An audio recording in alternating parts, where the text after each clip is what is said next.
Good morning. It is 8 a.m. on January 21st, Central Florida, Zone 10A, formerly Zone 9B.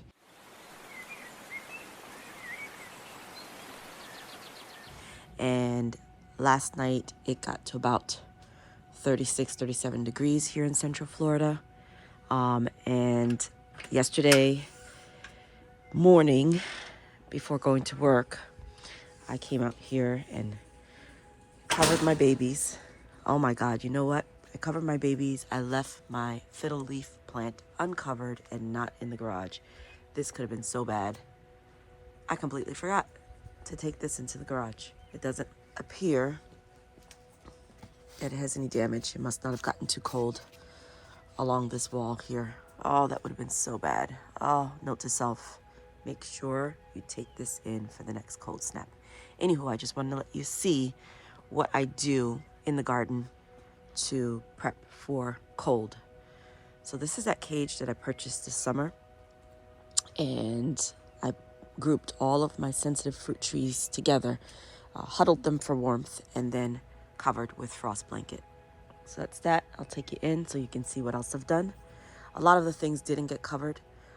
I do that purposefully. The idea is that I am trying to grow things that are hardy in this area that do not require too much babying. Of course, I've got my special plants like these fruit trees, which I just must have in Florida. And they do so well, except that we get a couple freezes pretty much every year.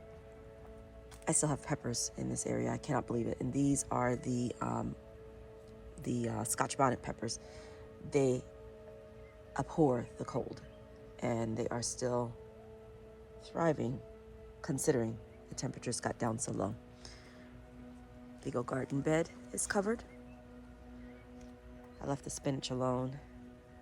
These little things here, I've created layers to kind of protect the undergrowth from the cold. So the sweet almond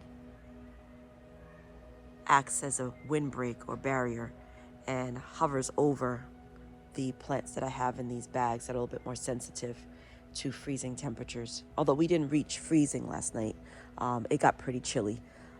And the windshield advisory was out, which means it felt colder than it was. I did this row cover in this area. There aren't too many really sensitive plants in this area, but I unfolded the row cover and I wasn't folding it back yesterday morning. So I figured, let me put it down. I'll cover the sisu, cover a couple of things that are in this bed that I don't want to have any damage. Not too bad. It's probably a little bit of overkill to do any of the covering at all because the temperatures did not drop significantly below 40, but hey, I'd rather be safe than sorry. Look, guys, remember the peas? The sugar snap peas that I planted? I was just saying last night how this has been a crappy sugar snap pea season for me, but lo and behold, they've sprouted in this area. I think the area where I was putting them, they just didn't like it. The lettuce as well. Lettuce likes the cold weather. Go through here. There you go. That's the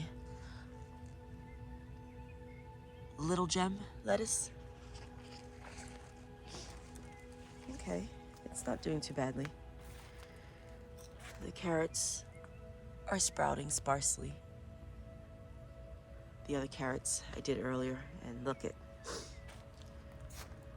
Swiss chard that Finley was standing in, getting a little bigger. Arugula, my daughter made me plant this arugula because she likes it. She's always buying it from the store and it's way too expensive, and she has yet to pick any from here. Butter crunch, broccoli, plantain, kale, rose,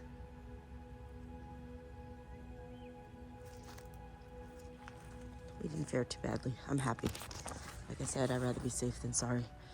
I went ahead and defoliated the stone fruit and the pear trees but I still have to defoliate this plant, my mulberry. This one here has self-defoliated, and I've got to defoliate this mulberry. The peach tree has already done its job there. Sorry for the sun. Okay, we'll keep coming around. Show you the rest. It was neck-breaking work. Remember the jasmine that we have been training, that we just moved onto this trellis? Okay. The jungle. I'll eventually clean that out, but not today. It's too cold. I'm doing this video, and I'm getting my Tucus back inside to the warmth. The yarrow that we transplanted looks happy there, even after the cold. Continue through. My mango tree here and my longan tree there, it was a must to cover those because those are my babies and they were flowering and I want some fruit. So Brazilian grape or jabuticaba. And this area, this was a little overkill, but it was easier to just drape the cloth over the entire area than to try and do it over individual plants. I've got lychee, longan, what else is in here? Primarily lychee, longan, some hibiscus, and strawberry guava, a few things in this little section here.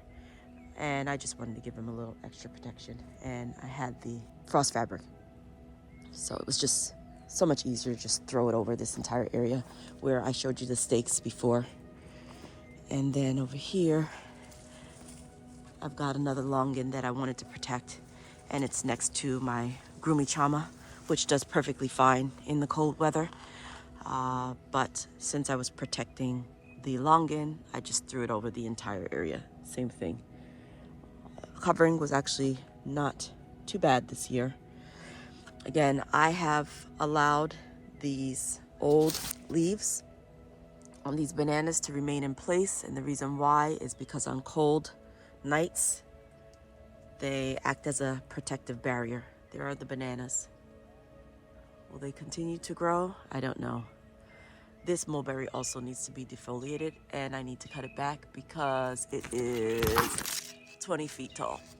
It's ridiculous. If anything, any fruit grows up there, there's no way I'm getting it. So this has to be tamed back. Again, grows really fast.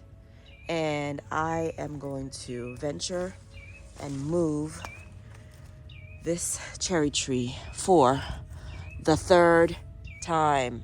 This is the Lappin's cherry tree. It does supposedly very well in Florida. I hope it's still alive, but it did not thrive in the understory of this, what kind of bush is this? Not a butterfly bush. Oh, this never fails. I always forget. But I'll put the name of it in the description. But I always forget the names as I'm walking through. Brain fart. So here we go.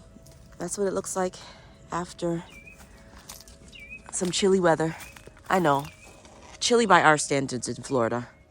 Not bad at all to the people up north who are struggling with 19 degrees and below. It's the Meyer lemon tree. It's got a little bit of yellowing leaves on it. It doesn't like the cold very much, but it can tolerate cooler temperatures. It's doing okay. This thing. Okay, this has been cut and removed several times already. This the landscapers put in, and it is determined to grow and flower in this area. So I guess I'll just let it have this space. I'll cut it back, and it's pretty. It's not edible though, but maybe it'll bring some pollinators. I'll link the name of it also if anyone's interested in growing this thing, which is thriving, that I had never planted, that I can't seem to kill. And the blueberries are still there. They just look so scraggly. They've got to come out. They look horrible. I'm just gonna do the blueberries in the pots from now on. And like I said, this area will have the apple trees in containers. I gotta mulch it up really, really well. So that is my winter wonderland. Still flowers in January.